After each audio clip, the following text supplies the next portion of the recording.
हे बघा आमचं गावचं मंदिर. आम्ही चाललेलो आहे सगुणा बागमध्ये. SRT शेतकऱ्यांचा पुरस्कार आहे म्हणून. आणि हे माझ्या माहेरचं, माझ्या भावाचं रिसॉर्ट चाललं आहे. आणि हे छोट्या काकांचं. आणि इथून आमचा माझ्या बाबांच्या गावचा रस्ता जातो. आणि इथे एलिगंट कंपनी आहे. तिथे माझे 2 लाख बुडले आहेत. नंतर बघणार आहे त्यांच्याकडे. आणि ही भक्ताची वाडी. तुम्हाला मी रस्त्याला जाताना गावांची नावं सांगते. आणि हे पिंगळस. आम्हाला जेवढी रस्त्याला गावं लागली ना त्यांची नावं सांगणार आहे. आणि हे कोटिंबे गाव. तिथून पुढे कशाळे नाका. हा बघा कशाळे कर्जत रोड.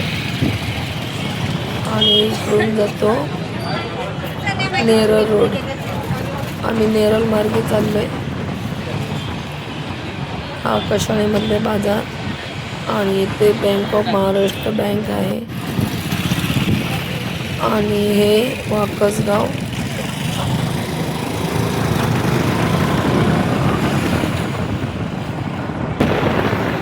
आणि ही कुंभेची नदी. माझी वहिनी आहे या गावची. आणि हे नेरळ शहर. आणि ही सगुणा बागेमध्ये नदी जाते. खूप पाणी आहे या नदीला. सगुणा बागेसाठी ह्याच नदीचं पाणी जातं तिकडे. बघा किती मस्त आणि मोठी नदी आहे. अशीच नदी सगळीकडे पाहिजे. इथे आता मोठा पूल चाललाय नवीन. आणि हा सगुणा बागेकडे रस्ता येतो. माझ्या कशाळेला. आणि हे बघा बडसवळे काकांचं घर. इथे ते राहतात. आणि इथे आमची एंट्री घेणार होत्या आणि तेव्हा आतमध्ये सोडणार आहेत. मेदगे ना? मेदगे. फोन नंबर सांगा. 86 86 23 23 पुढे आहे सगळं. 07 07.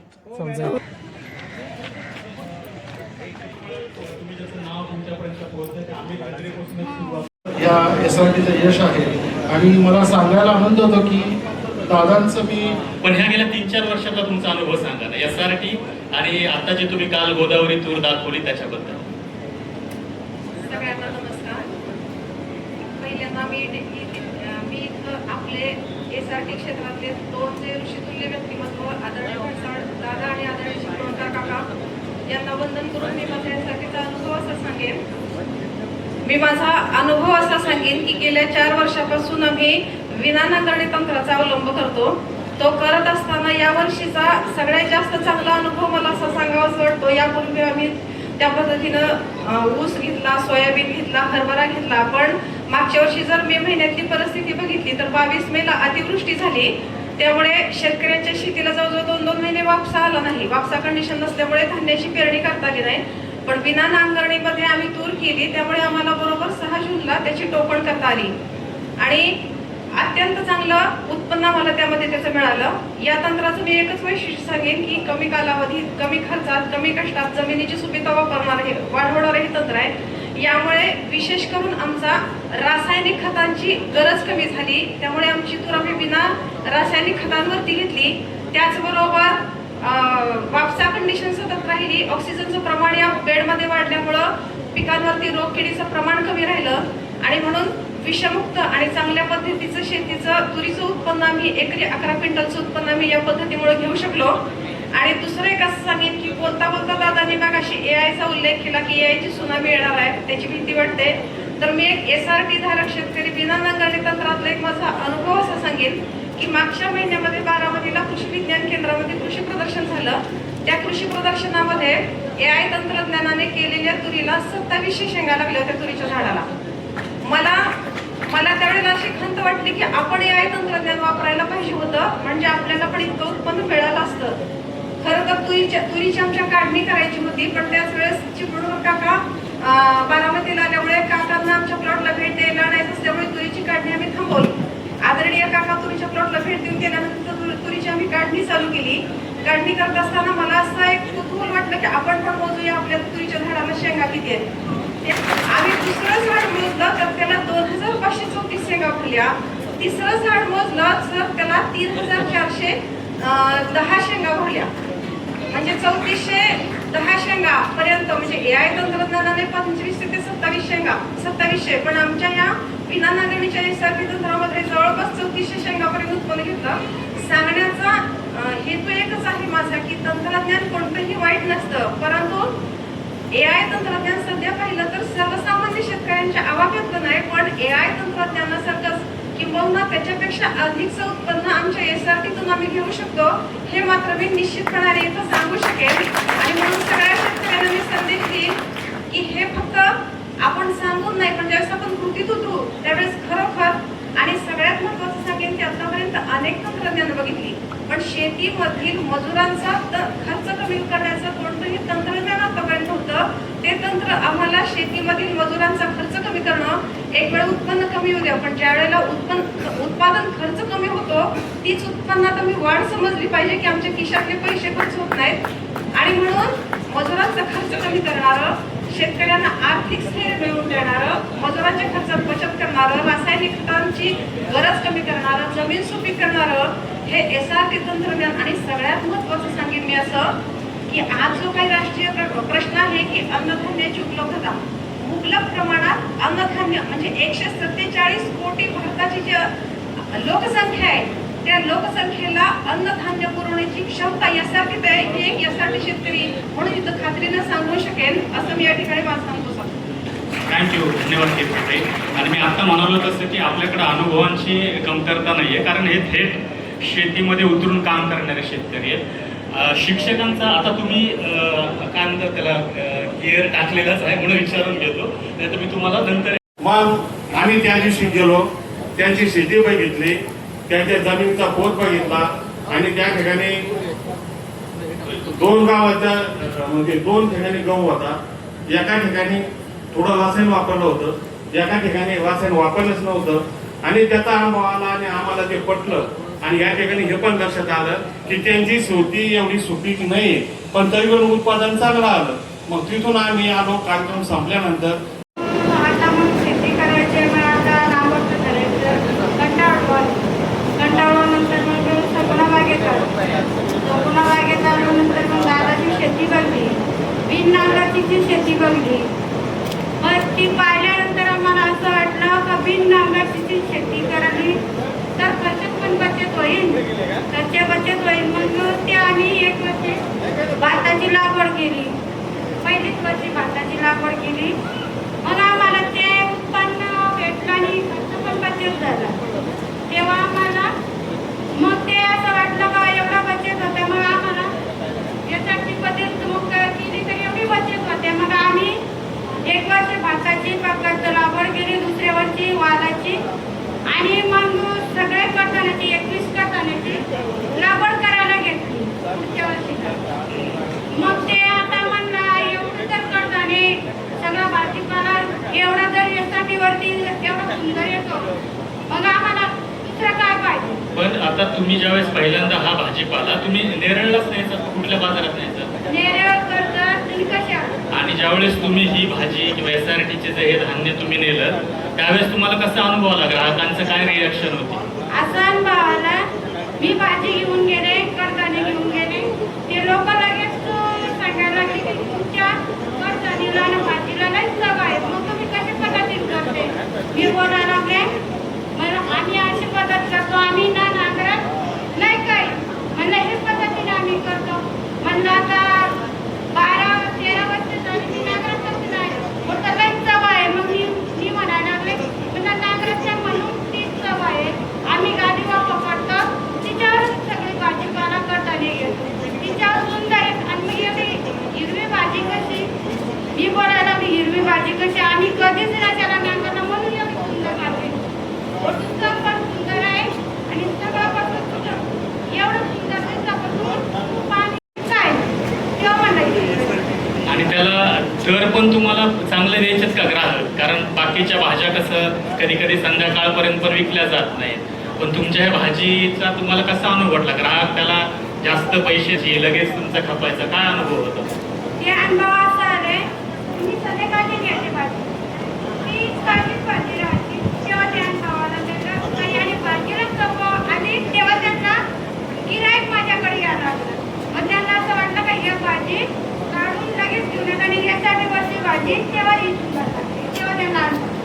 म्हणजे यांनी आता इंदुताईने जे शब्द वापरलेत ना ते खरंच म्हणजे सुंदर सुंदर भाजी.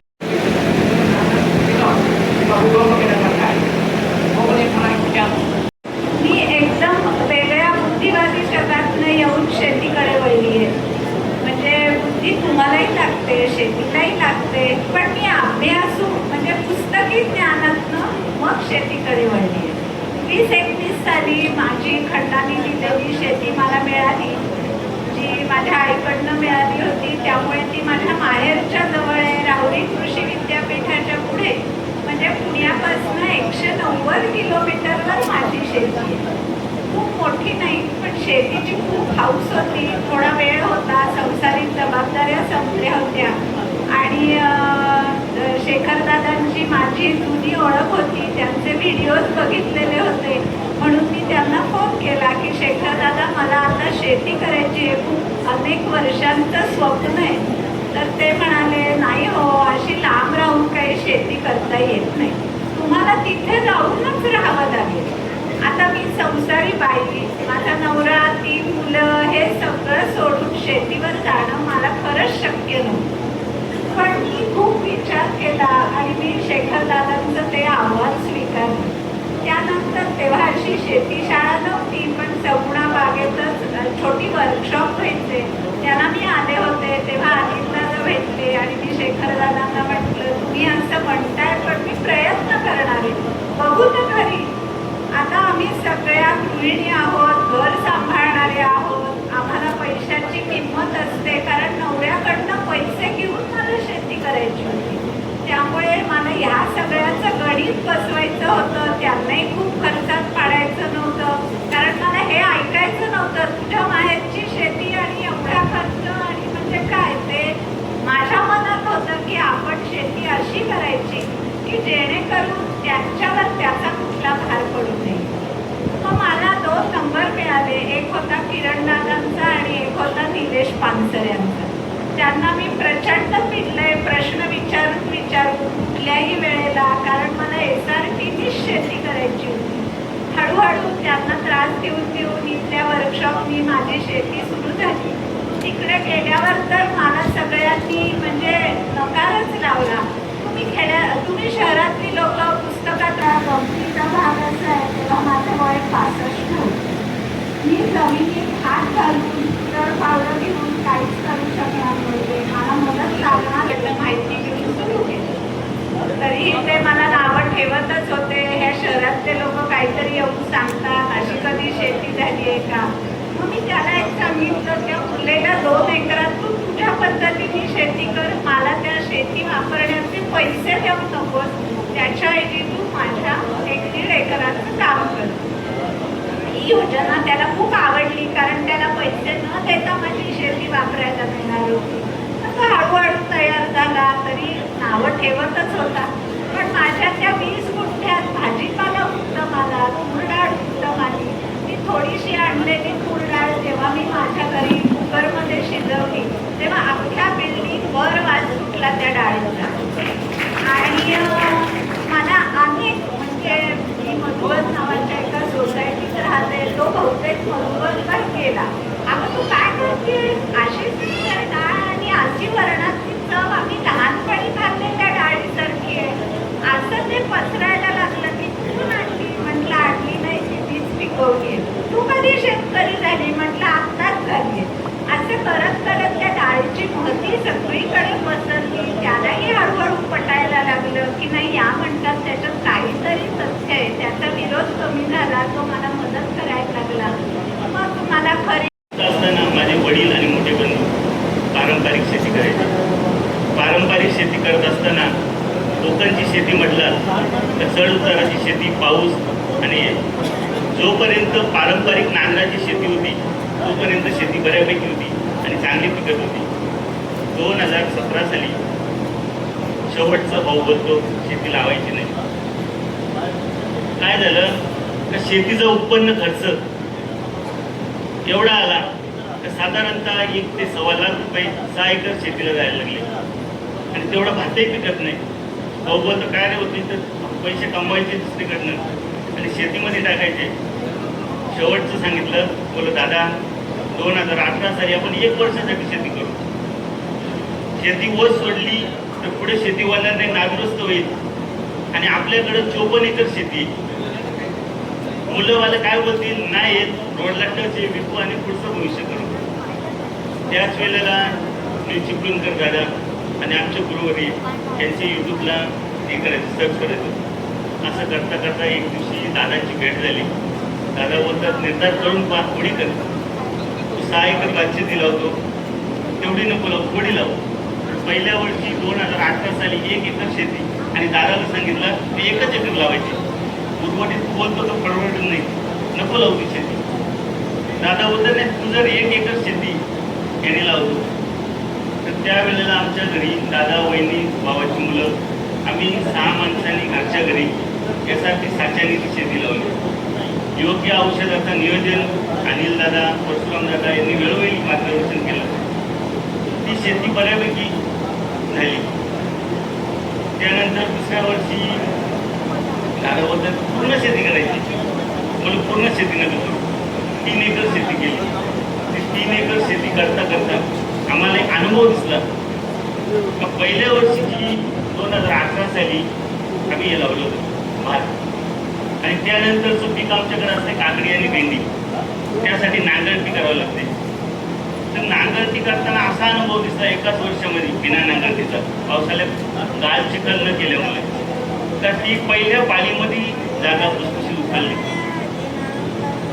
त्या वर्षापासून आम्ही 2019 पासून असा निर्णय घेतला, कुठलंही पीक घ्या पण जमीन नांगरायची नाही. आता आज आम्ही 6 एकर पैकी 4 एकर शेती SRP पद्धतीने करतो, 2 एकर शेती बोसे, कारण त्याला काही पर्याय म्हणून लावत नाही. पण त्या जमिनीवर 2 एकरमध्ये काकडी आणि भेंडी असते.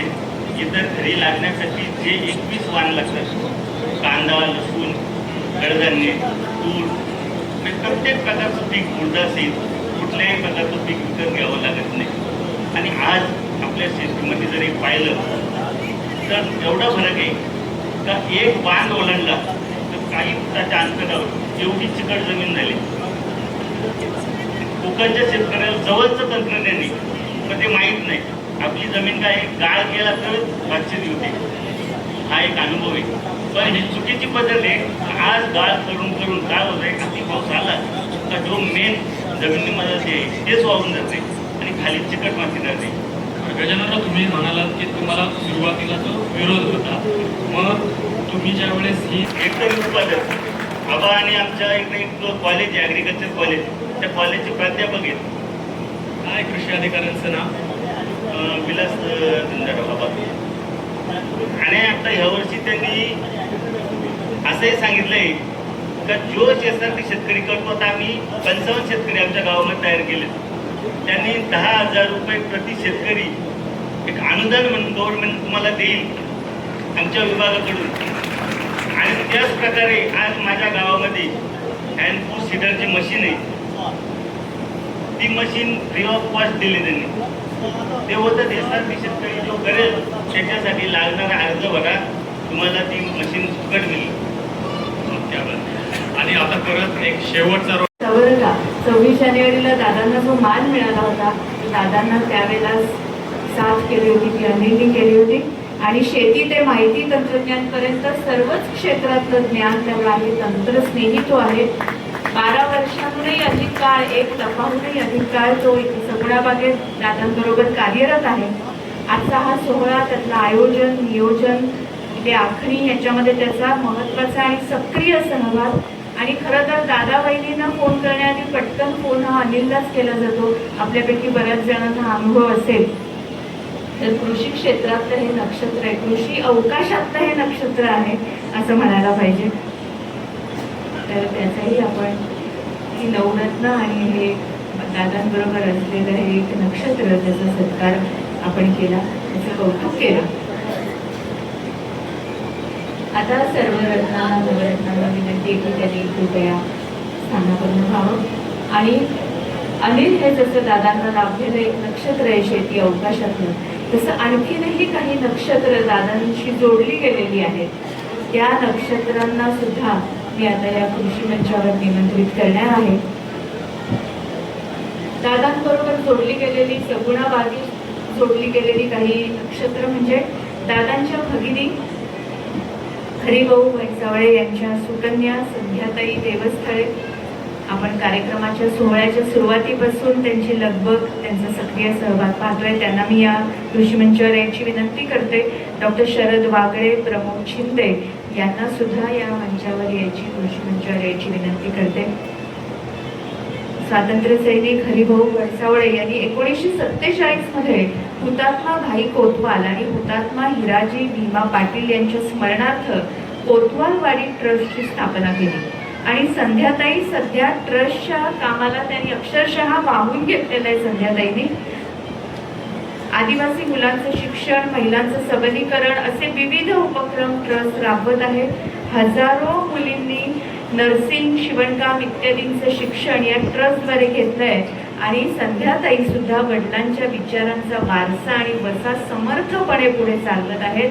त्यांचा सत्कार दादा आणि बहिणींनी करावा अशी मी त्यांना विनंती करते. आणि आणखीन एक नक्षत्र निलेश मानकर याला सुद्धा या मंचावर आमंत्रित करते.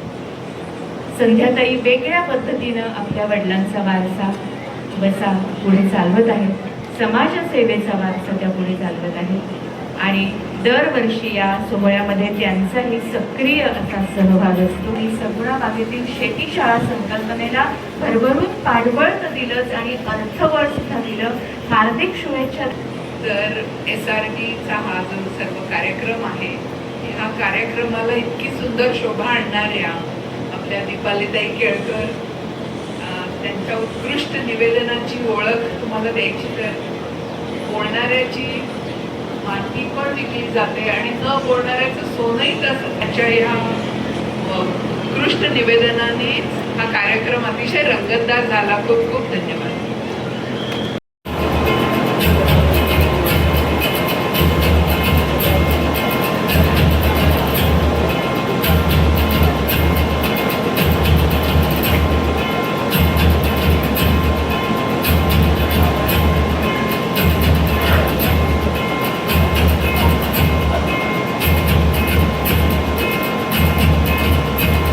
आपले सगळे शेती शाळाधारक यांचं अत्यंत कौतुक.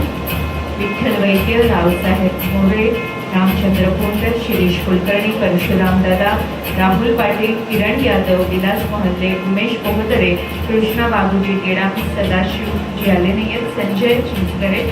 आणि विनंती करते की सभामंडपात स्थानापन्न व्हावं. आणि यानंतर अन्न, विज्ञान आणि तंत्रज्ञान क्षेत्रातल्या तज्ज्ञ, अन्न उद्योग क्षेत्रात थँक्यू. या टाळ्या माझ्या काय म्हणतात या सगळ्या बंधुभगिनींसाठी आहे. मला आठवतं लहानपणापासून एक गाणं नेहमी कानावर असायचं, विठ्ठल वाघांचं गाणं आहे. आठवतं कोणाला? हा सगळं ऐकलेलं आहे. आता माझा एक वेगळा अँगल आहे, चालेल का? थोडा वेगळा अँगल आहे. मी खालून नाही आलेला, मी वरून आलेला आहे. तुम्ही एक काय म्हणतात इंटरनॅशनल अर्बन प्लॅनर होता, म्हणजे जागतिक शहरी प्लॅनिंग करतो होता. मला मराठी येत नाही, थोडं चूक झाली तो जरा माफ करा. तो जेव्हा तिथे 23 देशामध्ये डेव्हलप्ड कंट्रीजमध्ये मी काम करत होतो आणि तेव्हा मला वाटलं की हे पूर्ण दुनिया कसं चालतं. तुझा दर मोठा, माझा दर मोठा, माझी पुस्तक मोठी, माझा देव मोठा, माझा मेसेंजर मोठा.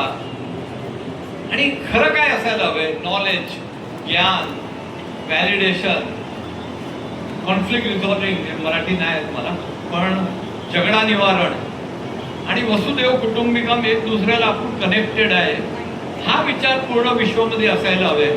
आपण एक रॉंग डायरेक्शन मध्ये गेलेले आहे. मला वाटलं की पूर्ण विश्वाला बदलूया. मी लहान विचार करत नाही, मोठाच विचार करतो. तो हा विचार कुठे आहे? तो इंडियामध्ये आहे. आणि इंडिया एवढा सक्सेसफुल नाही. गरिबी आहे, जे पण इनइक्वालिटी आहे, तो इंडियाला जाऊन बदलू असा विचार केला. आणि मी फॉरेनची माझी मॅनहॅटनची ऑफिस बंद करून मी इंडियाला येऊन गेलो. थोडा बाल्यबुद्धी होता. मला असं वाटलं की देशामध्ये पॉलिसी बदलली ना,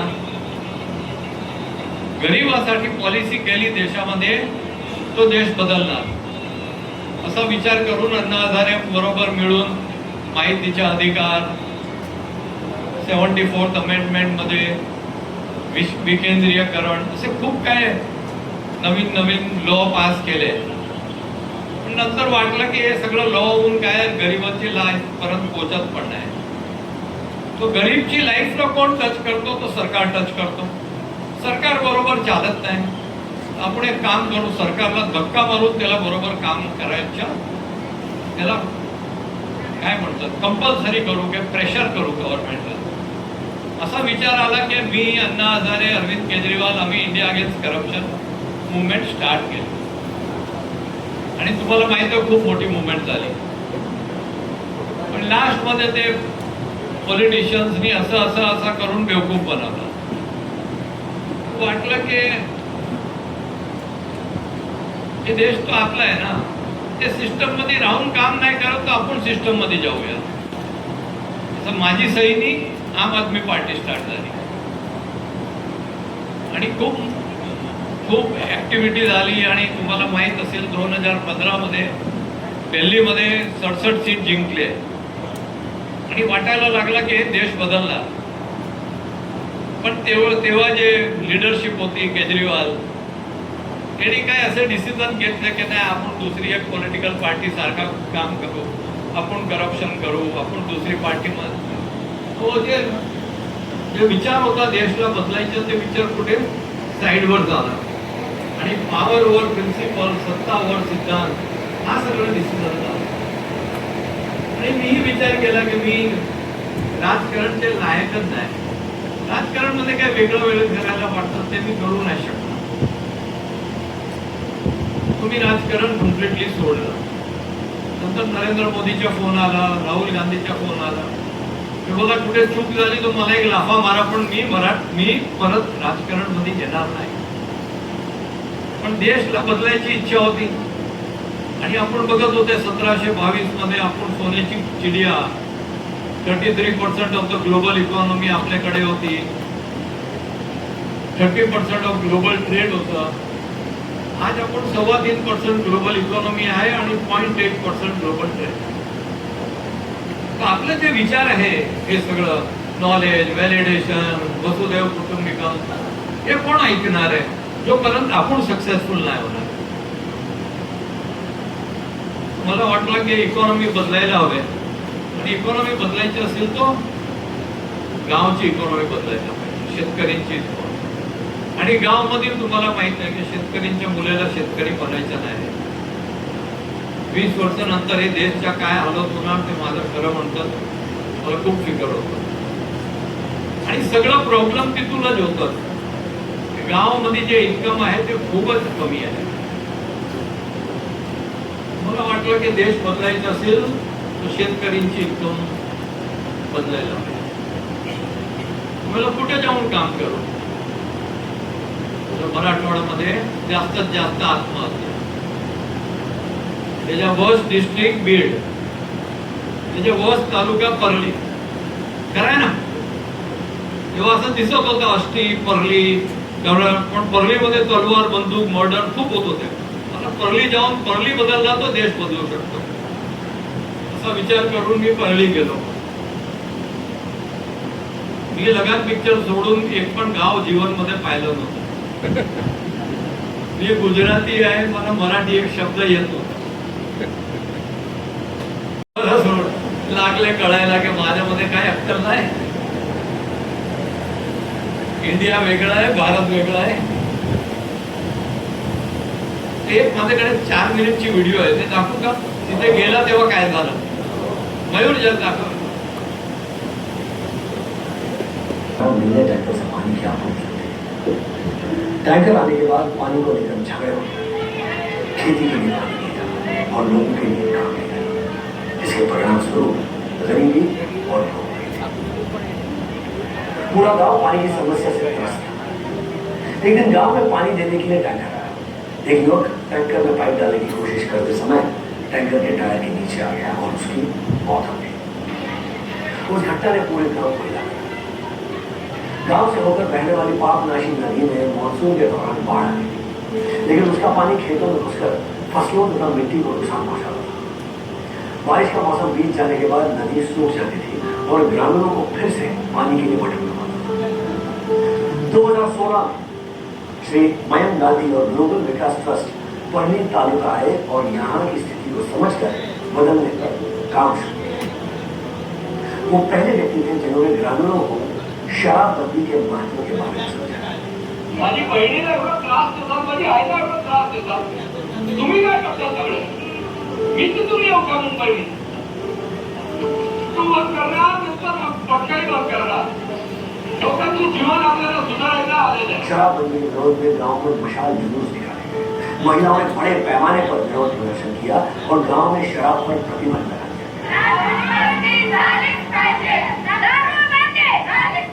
शराब बेचने वाले लोगों को अपना नया व्यवसाय शुरू करने के लिए 3 गर्भवती बहनियां दी गई। इस घटना के बाद गांव की सभी महिलाओं ने श्री मयंक गांधी को अपना भाई मान लिया। अब एक बढ़िया और जीवित ने ग्रामीणों को जल संवर्धन करने हेतु साथ काम करने के लिए प्रेरित किया। शेतकऱ्याची इन्कम 10 पट झाली ना, त्याला मोठं इन्कम वाढवायची गरज आहे. ग्रामीणों से कहा गया कि हर सुबह वो अपना सारा काम रोक दे, अपने घरों को बंद कर ले और पानी के काम के लिए बाहर निकल आए। गांव के युवा, बूढ़े, पुरुष और महिलाएं सभी ने इस मुहिम में बढ़ चढ़ कर भाग लिया और श्रमदान किया। इतना ही नहीं, जहां पानी का काम हो रहा था वहां शादियां भी आयोजित की गई। लोग गीत गा रहे थे, खुशी खुशी साथ में खाना खा रहे थे और कड़ी धूप में भी उत्साह से काम कर रहे थे। इसे प्रोत्साहित करने के लिए स्कूल, डॉक्टर और पुलिस की टीमें तो आ ही रही थी, लेकिन मुंबई और पुणे से बड़े बड़े उद्योगपति भी आने लगे। इससे गांव और शहर के बीच सामाजिक अंतर कम हो गया और लोग मिलजुल कर काम करने लगे। कहा जाता है कि जहां लोग साथ होते हैं वहां पानी, सुख और समृद्धि होती है।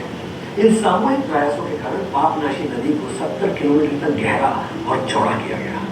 162 कृषि तालाबों का निर्माण किया गया, 62 CNG डैम और 5 KT बियर बनाए गए हैं। 120 ग्लोबल रिवर एक्वा शाफ्ट बनाए गए। मात्र 45 दिनों में एक क्रांतिकारी परिवर्तन हुआ, जिसमें इन सभी प्रयासों से कुल 200 करोड़ 22 लाख लीटर पानी संग्रहित किया गया। जल स्तर जो 400-500 फीट 40-50 फीट रह गया। सूखे कुओं को पानी मिला और कृषि को पुनः जीवन मिला। अब किसान साल भर खेती करने लगे। ग्लोबल विकास ट्रस्ट के मार्गदर्शन से किसानों का उत्पादन कई गुना बढ़ गया। ग्रामीणों के जीवन में खुशी रखे उठेगी। अब यहाँ पक्के मकान बन रहे हैं, किसान खेती की कमाई से ट्रैक्टर खरीद रहे हैं, अपने बच्चों को अच्छे स्कूलों में दाखिल करा रहे हैं। शराब, जुआ और व्यसनों को गांव से हमेशा हमेशा के लिए खत्म कर दिया गया है। आज ये गांव न केवल अपने लिए बल्कि अन्य गांवों के लिए भी प्रेरणा बन गए हैं। ग्रामीणों की कड़ी मेहनत और ग्लोबल विकास ट्रस्ट के मार्गदर्शन के कारण कभी सूखाग्रस्त क्षेत्र में अब हरियाली छा गई है। भारत अब और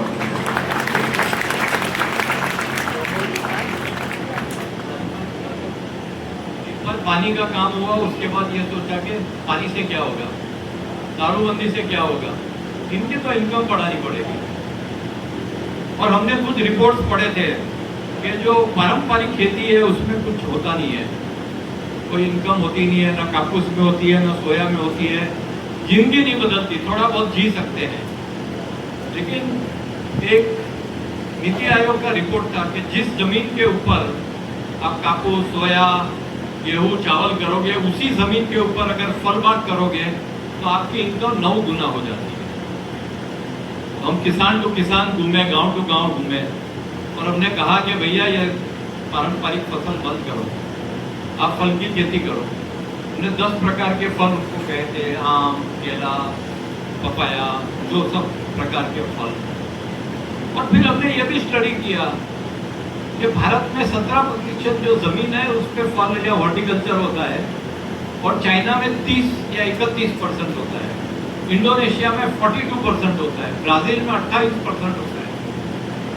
तो हमने ये सोचा कि यहाँ पे अगर जमीन ज्यादा हो जाए और इनकम का एक मॉडल बना दे तो ये मॉडल को हम पूरे देश में लेके जा सकते हैं।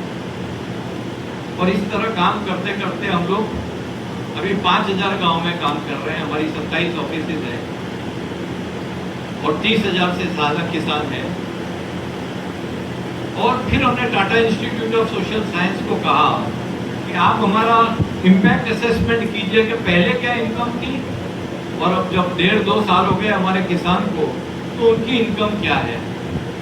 तो उनकी टीम का रिपोर्ट आया कि पहले 38,700 रुपया सालाना कमाई हो रही थी, अब 3,90,000 रुपया, 10 गुना से ज्यादा इनकम बढ़ गई। एक मॉडल में जास्त उत्पन्न मिळाले। दिनकर संजयराव काळे हे आपले पुढचे सत्कार मूर्ती आहेत। दिनकर संजयराव काळे यांनी कृपया कृषी मंत्र्यावर यायचे। पुढे प्रकाश खोबरावे आणि तयार व्हायचे आहे। आत्ताचे आपले सत्कार मूर्ती दिनकर संजयराव काळे, मुक्काम बाबुलतारा, तालुका परतूर, जिल्हा जालना। गेल्या 3 वर्षापासून सगुणावी जनरेटिव्ह तंत्रज्ञान पद्धतीने शेती करतायत। 16 एकर क्षेत्रावर पूर्णपणे त्यांनी SRT अवलंबले असून गावातील इतर शेतकऱ्यांसह सुमारे 60 एकरांवर ही पद्धत ते राबवत आहेत। कापूस, तूर, हरभरा इथं विक्रमी उत्पादन त्यांनी घेतलं। पुढचे मी सत्कार मूर्तीचे म्हणजे प्रकाश खोबराकडे त्यांनी कृपया यायचे। दररोजचे पुरस्कार नागेंद्र रेड्डी, भगवान रेड्डी त्याने त्यांनी यायचे। भगवान रेड्डी जिल्हा करीमनगर, तेलंगणा इथून आलेले, SRT पद्धतीने शेती करतायत। भगवान रेड्डी सैदापूर, जिल्हा करीमनगर, राज्य तेलंगणा। तेलंगणाचे आजच्या कार्यक्रमाला आले, त्यांचं कौतुक करायला हवं। 2 एकर क्षेत्रावर कापूस आणि भाजीपाला पिकं ते घेत आहेत। SRT पद्धतीनं ते शेती करतायत आणि त्यांच्या उत्पादनामध्ये वाढ झाली आहे। गोविंद 120 रुपये किलो हा 100 रुपये किलो परशुराम दादा हे सर्व तुमचंच आहेत ना आयटम? माझे सर करू मग आता नाम आगिवले मोगराज, नाव पाटील। ठीक आहे परशुराम मग. हो चालेल। तुम्ही दादांच्या गावचे का? हे सर्व परशुराम दादांच्या शेतातली भाजी आहे।